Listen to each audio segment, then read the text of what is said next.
Harka fuunee kam jirtu kabajamtoota daawwattoota Gulalee Miidiyaa Neetwoorkii odeessaalee keenya kan guyyaa irraa qabannee jirra. Qopheessee dhiyeessuun kan isin faana turan abboonnaa waabeekooti. Isinis hanga xumura sagantaa kiyyaatti akkana faana turtan kabajaan isin affeera.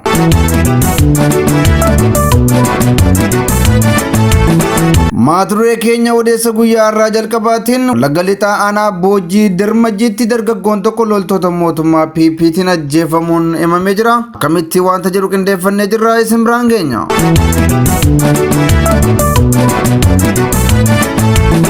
Godina Shawaa Bahaa aanaa Fantaalleetti qaamoleen nageenyaa mootummaa ajjechaa raawwachaa jiraachuun himamee jira. Kanneenis wantoota qindeeffanneerra isin biraan geenya.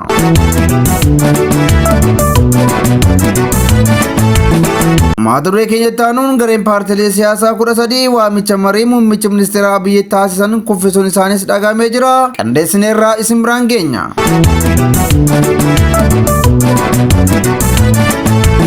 Maaturee keenya dhumaatiin biyya konkolaataa fi uummanni dabaree wal harkisuu beektu. Waa'ee kanaas qindeeffannee jirra isin biraan geenya. Irra deebiin akkam jirtu kabajamtoota daawwattoota Gulalee Miidiyaa Neetwoorkii.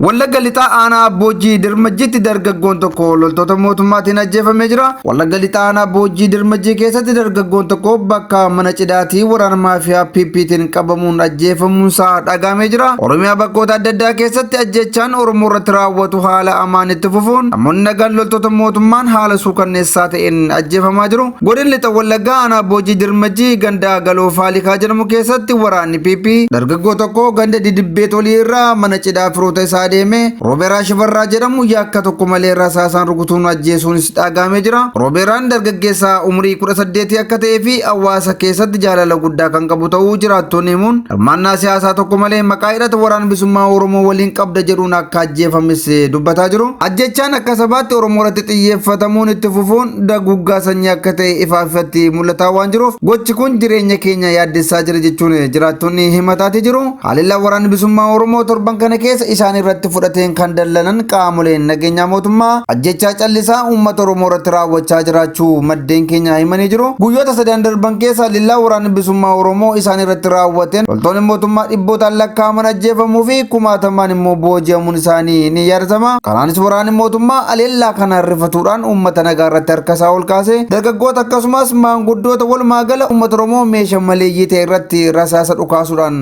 namoota hedduu ajjeesaatii jira. Ajjechaan dargaggoo kana irratti raawwatames gocha farrummaa qaamoleen nageenyaa mootummaa raawwatan jedhamuunis qeeqamaa jira.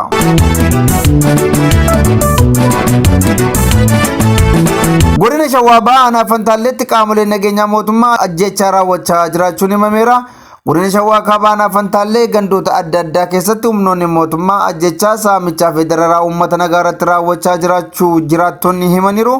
Humnoonni nageenyaa kunneen ganda Qaawwaa jedhamu keessatti guyyoota arfan darbaniif walitti fufuunsaan manneen jireenyaa uummataa gubaa turuunis himameera. Aanichatti guyyaa kaleessaa fi dheengaddaas namoonni nagaan humnoota mootummaatiin ajjeefamuu maddeen keenya himanii jiru.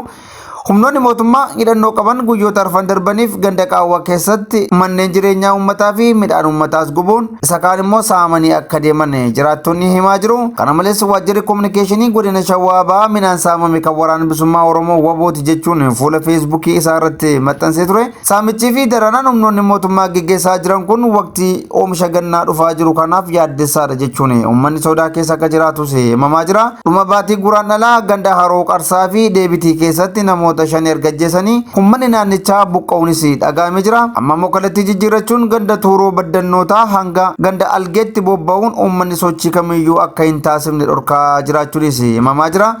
Sanbata xiqqaa darbe bitootessa 30 jechuun bara 2024 humnoonni mootummaa ganda Tuuroo Baddannootaatti qabata opereeshinii geggeessuu jedhuun kan bobba'an nama Jiiloo Geesha jedhamu ajjeesuun hidhannoo namoota dhuunfaa lamaa uummata irraa fudhatanii deemuus maddeen keenya JMN himaniiru. Namoonni gandoota kana keessaa qaxxaamuruudhaaf bakka sakatta'iinsa kellaa Algee yookaan waraqaa eenyummaa gaafatamuun nama 2 fi 3 ol yoo ta'an immoo ukkaanfamanii fudhachuun booda ajjeefamanii gatamaa akka jiranu himamaa jira.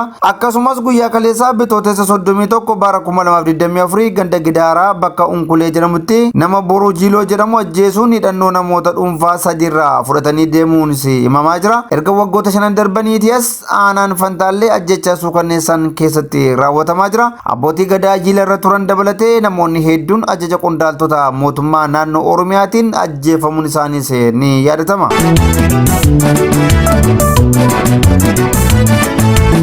Mature keettaanuun gareen paartilee siyaasaa 13 waamicha marii muummicha ministeera Abiy taasise kuffisuun isaaniis dhagahamee jira. Miseensonni paartilee siyaasaa 13 ta'an marii muummicha ministeera Itoophiyaa Dr. Abiy Ahmed paartilee mormitootaa waliin taasisuuf waamicha godhe haqa qabeessa miti jechuun kufaa taasisuun irraa afanii jiraachuun isaanii dhagahamee jira. Mariin fakkeessaa fi tumsa argachuuf waamame kun rakkoo bu'uuraa fi nageenya lammiilee furmaataa fi deebii kan kennu osoo hin taane sirnicha tumsanii wallaabuuf kan akeekameedhas jedhanii jiru. Paartileen kunneen akka gurmuu paartilee mormitootaa 13 maqaa kookas jedhuun waamamanitti dhimmichi marii furmaataaf yaadame osoo hin taane magaalaa keessa biqiltuu dhaabamee fi hojiiwwan biroo magaalaa keessatti hojjetame jedhan nuuf ilaalaa jechuuf akka ta'es hubachiisanii jiru. Abboonni siyaasaa kunneen Abiy Ahmed waliin wal arganii mari'achuuf bifa amma ittiin yaamameen waan fudhatama qabu waan hin taaneef darbes waamichi olola miidiyaaf malee bu'aa qabeessummaa hin qabu yaada jedhu calaqqisiisanii jiru. Muummichi ministeeraa garuu paartilee mormitootaa waliin mari'adheera jechuun karaa feesbuukii isaanii maxxansanii jiru. Marii kana irrattis paartileen sirna federaalizimii federaalawaa leellisanii fi Oromoo bakka bu'an kamuu akka irratti hin argamnes hubatamee jira. Adda bilisummaa Oromoo ABO fi Koongireesii Federaalawaa Oromoo KFO dabalatee paartileen garee kookas ta'an 13 waamicha kana hoggaa kuffisan kun kan jalqabaa miti. Marii biyyaalessaa adeemsifamuuf haalli mijataa jiru irrattis akka hin hirmaanne paartileen kunneen beeksisanii turuun isaanii ni yaadatama. Mootummaan Itoophiyaa marii paartilee siyaasaa waliin taasisuu irratti yaadaa fi karoora isaa labsata malee yaada furmaataa fi sirreeffama paartileen kennan hin fudhatu jedhamuun qeeqamaa ture jira. Kanumaanis paartileen kun waltajjii bu'uura hin qabnee fi bu'aansaa hin beekamne kana irratti hin hirmaanu jechuudhaan guyyaarra waamicha muummicha ministeeraa kuffisuudhaan waltajjii sanarra akka hafanis dhagahameetii jira.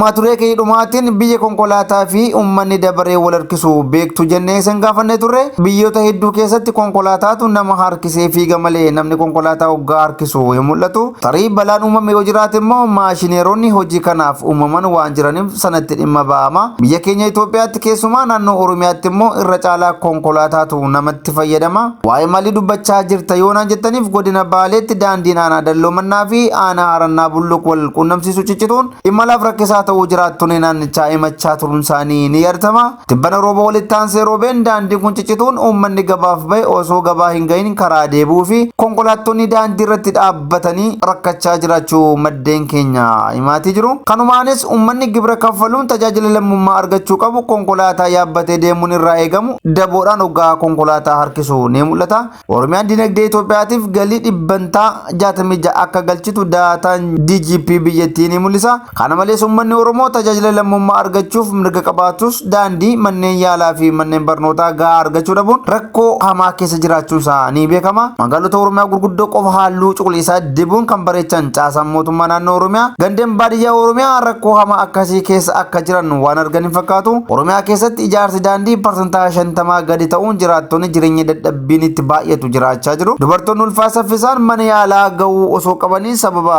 daandiif balaa lubbuu baasuuf saaxilamaa akka jiranus ni beekama. Kanumaanis daandileen akka Dalloommannaa kun godinaalee Oromiyaa lixaa fi kibbaa akkasumas kaaba bahaa Oromiyaatti uummata hoggaa dararanii mul'atu. Uummanni konkolaataa yaabbatee bonaa ganna imaluun irraa eegamu. Dabareedhaan konkolaataa hoggaa harkisu kun keessumaa baay'ee nama wanta nama gaddisiisudha. Keessumaa qonnaan bulaan Oromoo gidiraa hedduudha kan inni dabarsaati jiru. Gibira ni kaffala, buusii dhaabaa ni kaffala. Uummanni Oromoo kun kaffaltii kaffaluun deebisee tajaajila lammummaa argachuu hin dandeenye. Ijaarsi daandii gochawwan tajaajila bu'uuraa jalqaba hojjetamuu qaban keessaa isa jalqabaati. Biyyi tokko jalqaba keessan gochuu qabdu keessaa inni guddaan ijaarsa daandii hojjechuudha.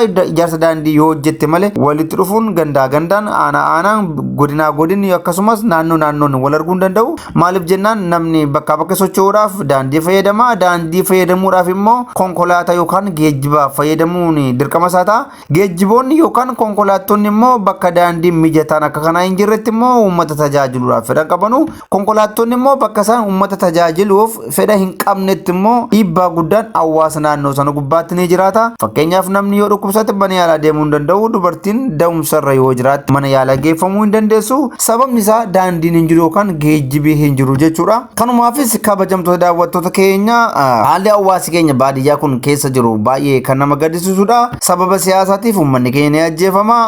Sababa dinagdeetiin immoo uummanni keenya darara akkasii keessa hoggaa jiru arguun baay'ee wanta nama dhukkubsudha.